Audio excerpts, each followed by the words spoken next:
Hi, everybody. Welcome in.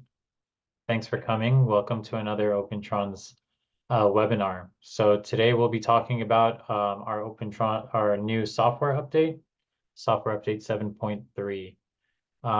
Just to allow a couple more people to trickle in, we're going to wait about a couple of minutes and then get started. So today's webinar is called Opentrons Software 7.3, Seamless Workflows with Runtime Parameters. So we'll primarily be talking about runtime parameters. We will be mentioning all the other software updates that are coming with this software update. And Nick Rizzo will be giving this presentation. So I'll see you guys in a few minutes and we'll get started. One more thing, this webinar will be recorded and will be sent to you next week on request.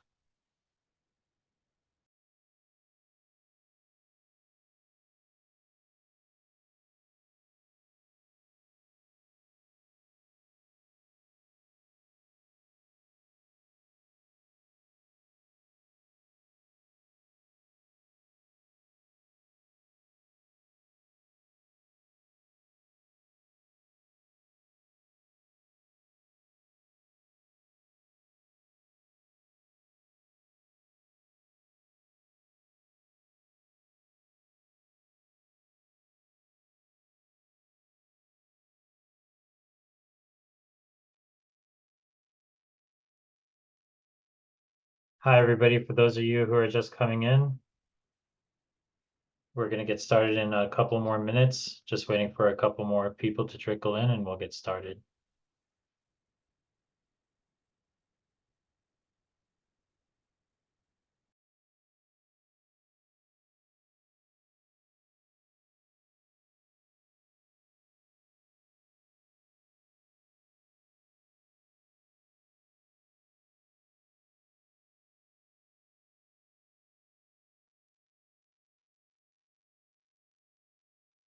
Okay, so it looks like everybody is settled in. So we're going to go ahead and get started.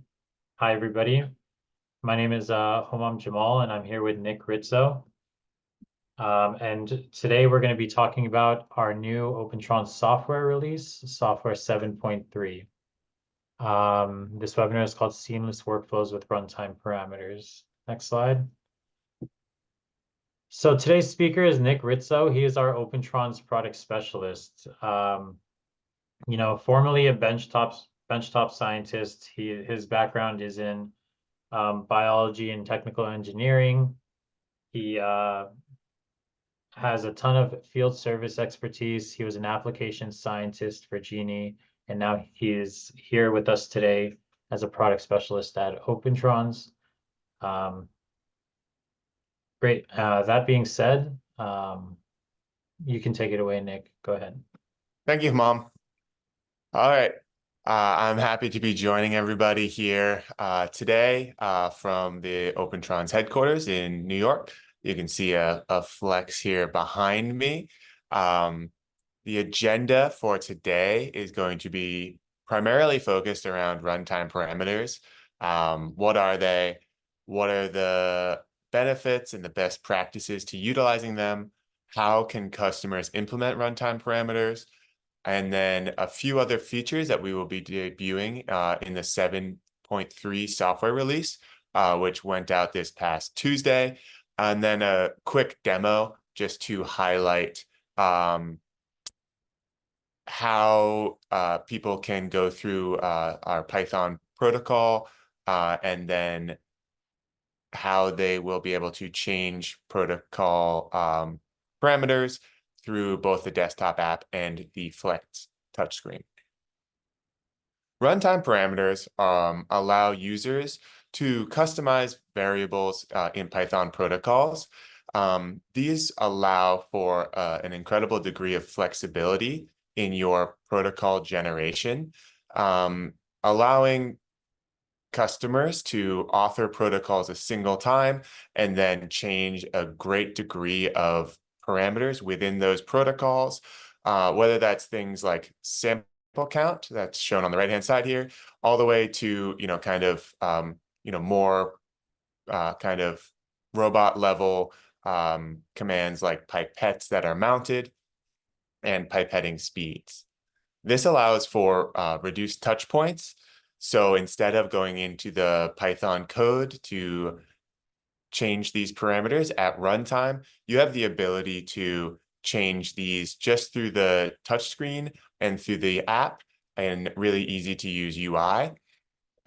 These features also come together to allow scalability.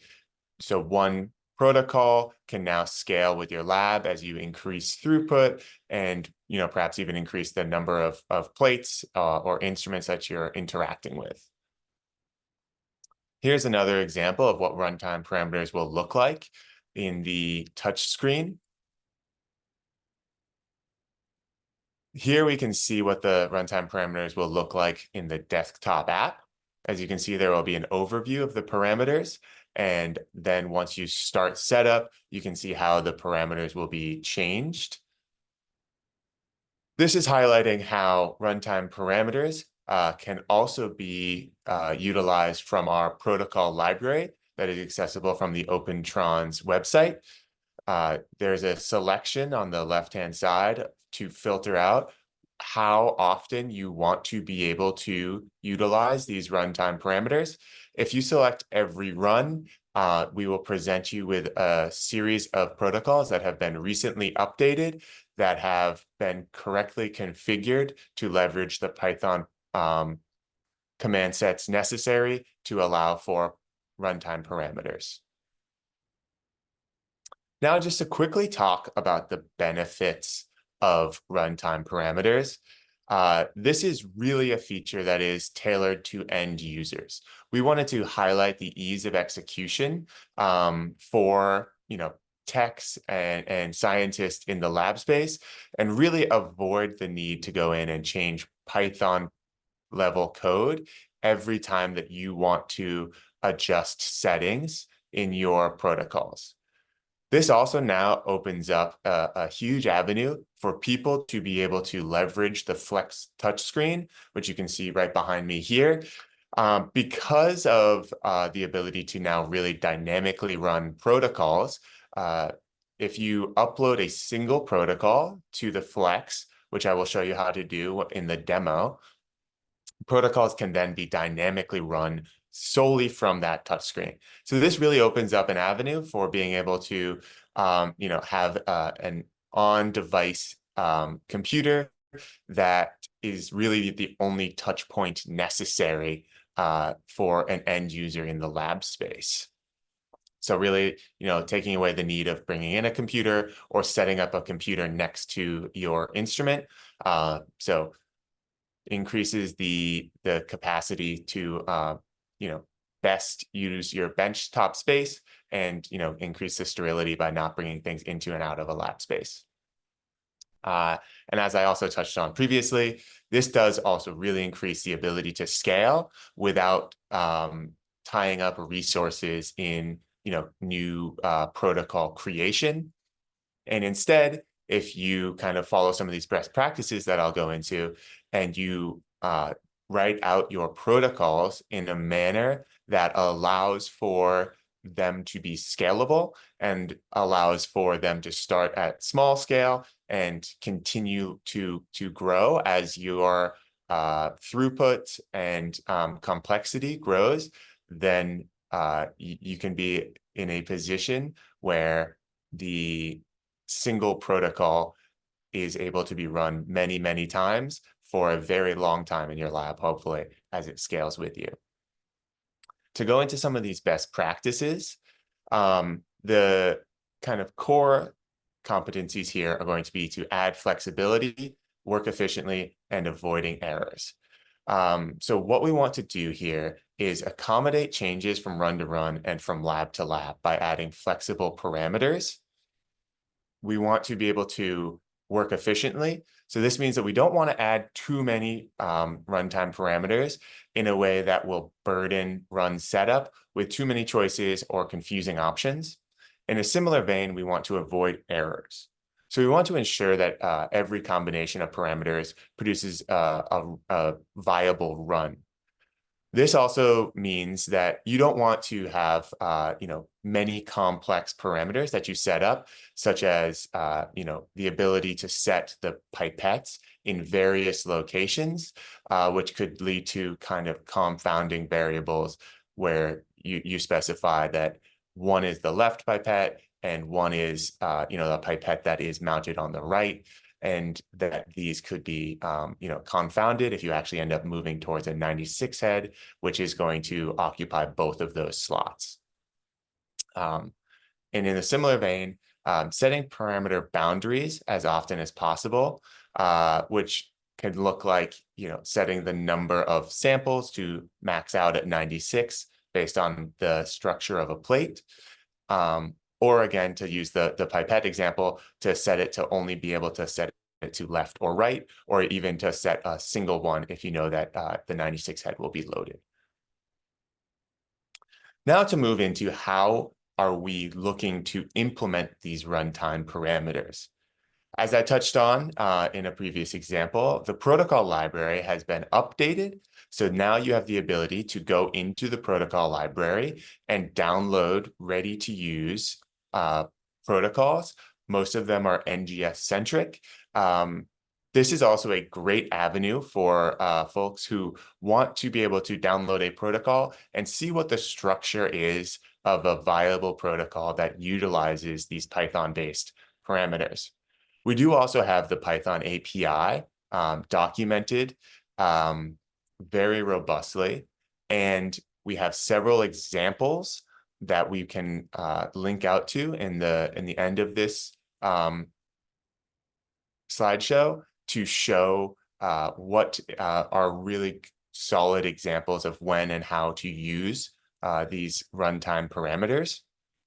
And Opentrons also offers protocol development services, which I can go into in a moment here, which can either completely write a new protocol for you or assist in changing the protocols that you already have. As for the protocol library, we have some upcoming NGS protocols that are going to debut.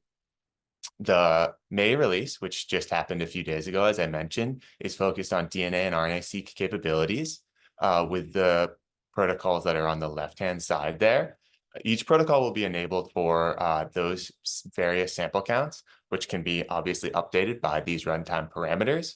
And we will have another software release in November, which will be able to bring forward these other verified protocols. As a quick note here, we do have a science team at Opentrons who are the ones who are going through and building out and testing these protocols so that when we debut them to you, we can say that they are verified by our science team. A lot of these will be accompanied by a white paper or an application note, which should be very helpful while you go through and run them. Also, as I noted previously, these are also really helpful tools if you want to go through the route of writing out your protocol entirely on your own, but you want to see how it looks to have a viable protocol with runtime parameters added into it. This will cover how do you actually program runtime parameters. We've exposed several new API features. The first is this add parameters function, which will allow for 4 different types of parameters to be added: floats, integers, booleans, and strings. As you can see here, when you add this parameter in and you specify which one of those types it is going to be associated with, you can then add the name and variable name, which will be referenced throughout the protocol, the default, and as I covered previously, adding in minimums and maximums is always a good idea so that you can ensure that the protocol will actually pass analysis at every available option and that you won't cause issues in how it's analyzed. Now to quickly cover Opentrons protocol development services. We have kind of 3 levels of services here. The first is to provide remote protocol development. this will be that you send over a protocol, and an FAS will kind of review that protocol with you in a setup step, and then write out that protocol and send it over to you to test. The next is going to be on-site protocol development, which is kind of the next step forward in protocol development work, in which an FAS will actually come to your lab site once the Flex is delivered, if this is kind of purchased at installation time, or will come on site, kind of at a predefined time if this is post installation. And in doing so, we'll be able to work very closely with you to trial that protocol. This is really helpful, especially when we go towards kind of more complicated protocols like these runtime parameters, to ensure that all of the parameters that are being set are kind of performing adequately. This kind of connection between you and the field application scientist is very helpful, as nothing is lost between the SOP that has been written and sent over and the actual execution, at the kind of benchtop level. And the last service here, which is particularly viable in this update, is a protocol amendment. What this is that an FAS will have the ability to amend a protocol that you have already started and perhaps have even validated on your own.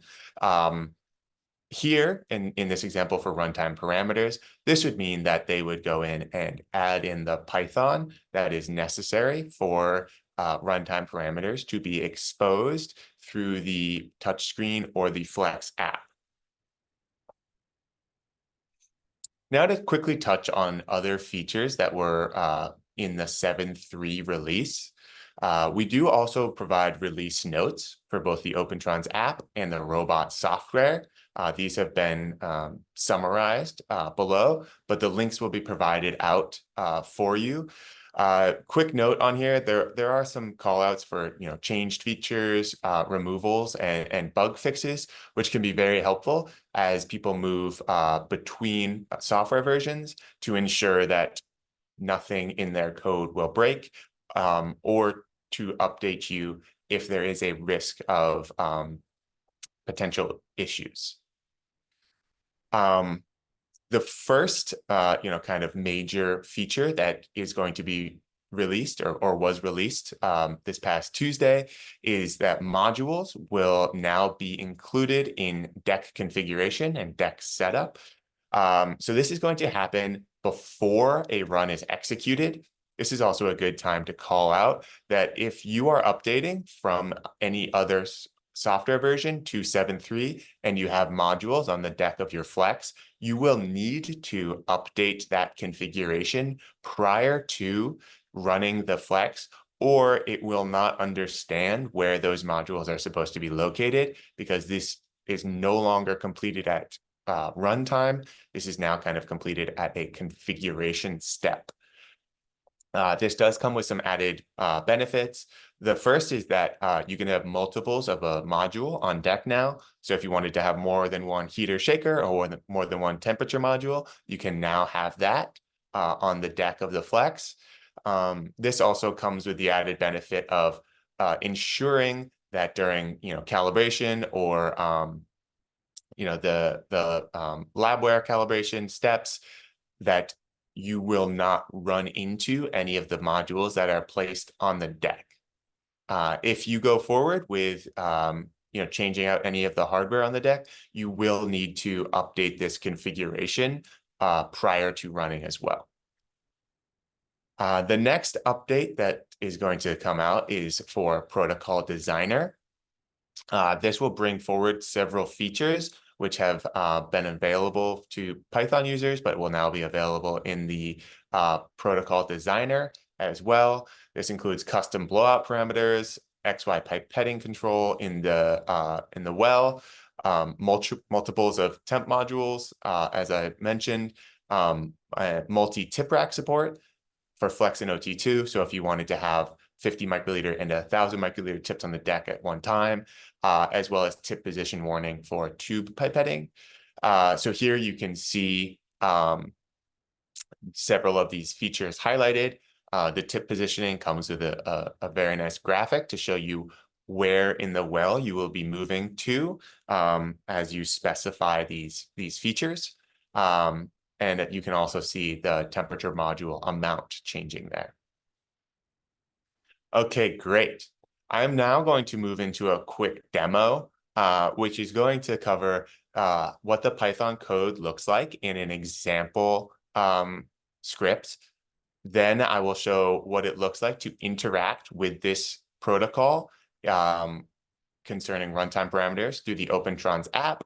And then I'm actually going to screen share from the Flex touchscreen as well to show what these features would look like through the touchscreen. As I mentioned earlier, there are further examples of use cases, both for sample count, which is definitely a very common example of what a really good runtime parameter is, as this can allow scalability and flexibility in your lab space, and also a use case for a dry run, where a feature to basically simulate your protocol rather than just performing a live run can be turned on by flipping a toggle. Okay, so I'm just going to navigate away from this screen quickly here and move over to another window. Let me just stop my share screen here. So here I've already downloaded a protocol from the library. This is the Illumina DNA PCR free. You can see several of the, kind of summaries here. This was written out by one of our scientists, Zach. And if I continue to scroll down, you can see that there are a good number of parameters that have been specified here. You can see that there are some that have been added in as integers. This one is the number of samples. There's a default as well as a minimum and maximum, and a kind of overarching description for how many samples will be processed. Multiples of 8 work most efficiently as well. So there's kind of additional information in here. There's quite a few Boolean examples in here, which are basically yes or no questions, true or false. And if I continue to scroll down, you can see that there is also an example of a string. In this case, it is going to be which mount is the P1000 pipette on, with the default answer being left, and the possible answer is to be right or left. If I go forward, I can now show you what this would look like on the Opentrons app. So if I take this protocol and I upload it, which I have already done, to the app here, it will first be analyzed. So you have to ensure that your app is updated to 7.3 in order to correctly analyze runtime parameters. And once that occurs, you can click into the protocol, as I've done here, and you can see all of the parameters that are available to you, as well as what their range is. You can see what the deck map looks like here. And if I move forward with setup and I refresh, which are available to me, I may have pulled this one away so that it's now being utilized by the following screen, which I can hop to quickly. So if I hop back over to my previous screen here in the desktop, is this going to work? There we go. And I can see that this is now actually been, I've kind of taken over the instrument through the touchscreen here. And so instead of running this through the app, I can also show you how it looks through the touch screen. This is the exact same Illumina PCR-free DNA prep that was put together by Zach. I went through and I sent this over to the touch screen here. I hope that we can see my screen share. Yes, we can.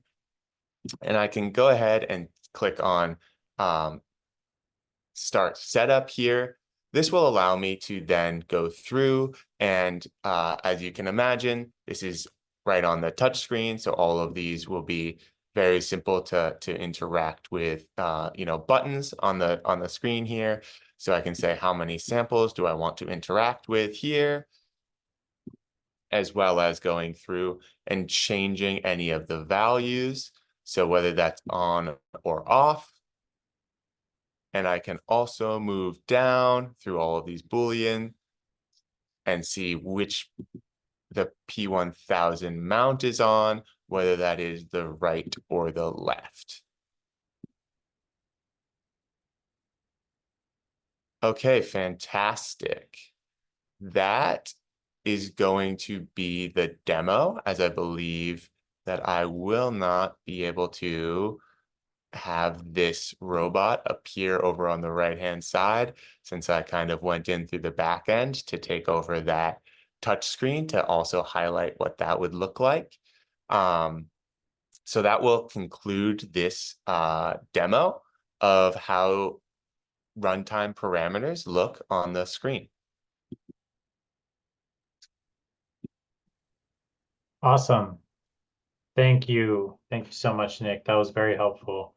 So if you guys have any questions, please go to the Q&A section at the bottom of the screen, and please ask any questions you may or may not have about our software release 7.3 or protocol library or protocol designer. So we already have some questions coming in, and I'll start to ask them. So this release enables Python protocols to once again set labware offsets outside of labware position check. Is that right? And these would be included in protocols executed through the API. Any changes to pay attention from how it was implemented before? So I think this is mainly asking if you can apply labware offsets by using parameters, and if labware position check still exists. So those answers to those questions will answer this question. Yeah, so labware position check does still exist, absolutely, and is applied in the same manner that it was previously.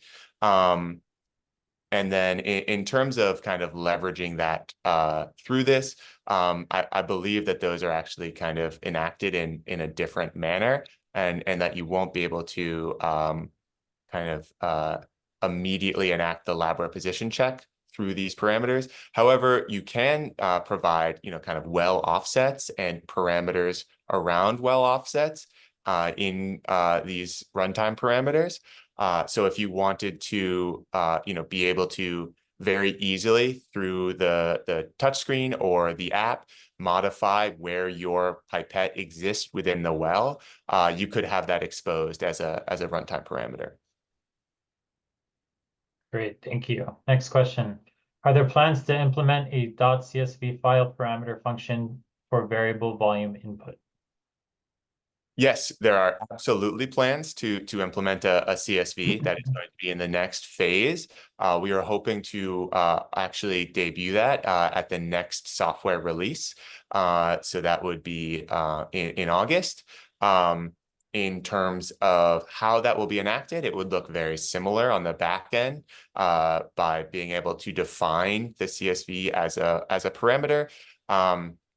And you would very likely need to kind of parse that CSV within Python and then be able to really easily upload a file through the app just by selecting it from your kind of native computer and being able to kind of very quickly change a subset of values through that CSV. Great, thank you. Next question. If I would like to use a different pipette than in the downloaded protocol, What would be the fastest way to change this? Yeah, absolutely. So I believe that the fastest way to change that would be to set up a runtime parameter that has the pipette mount as an option there, and make the ability like have the options to select kind of a variety of pipettes instead of just the which asking which one the P1000 is on. Also, you can kind of change those pipettes in the Python protocol easily as well. It does not have to be a runtime parameter. That is also a good call out here that the things that we covered as runtime parameters here are all available, in the API, anyways. So these can be set, regardless of runtime parameters, and have them just exist in the background as well. Great, thank you. Absolutely. And to add some context, yeah, it's as simple as really just if you're not using any parameters at all, and if you're using the same pipette for every time, you can really just delete the parameter and load the pipette as normal. Great. Are all the new features compatible with the OT2? He wants to run, I'm thinking of running runtime parameters using the OT2 on protocol library. So I don't believe that we will be adding protocols for the OT2 in the protocol library. I think that that's correct, right? However, a lot of these features are basically kind of free on the OT2. They will be able to kind of be used through the same API calls. But I don't think that there will be kind of any native OT2 protocols that are going to be debuted on the library. Absolutely. The way it's set up right now, there are protocols for the OT2 in our protocol library. You can set parameters, but it's really the old style of parameters where you can't change them live. For live runtime parameters, we won't be uploading any new ones, but yes, these features are available. It uses the same Python API, so if you would like to write them yourself, we have great API documentation and you can put them on the OT2. Absolutely. Yeah. Yep. And then as a quick note on that as well, downloading a Flex protocol from the protocol library and seeing how those runtime parameters were enacted, it is a great example if you wanted to do that work yourself to see what it would look like, and how they are kind of set up and then how they're referenced within that script. Or there are also options to purchase a protocol amendment from us if you wanted to add them to a protocol that already exists as well. Great. Another question. This one's a little bit more niche. So exporting LPC offsets to the Flex does not work properly through USB connection. It's a known issue, and is there any plans of solving this issue? I can answer that one. So it definitely is in our update roadmap to address this issue. Yes, we do know that there are issues with the LPC offsets, but stay tuned for a future software update to address this bug.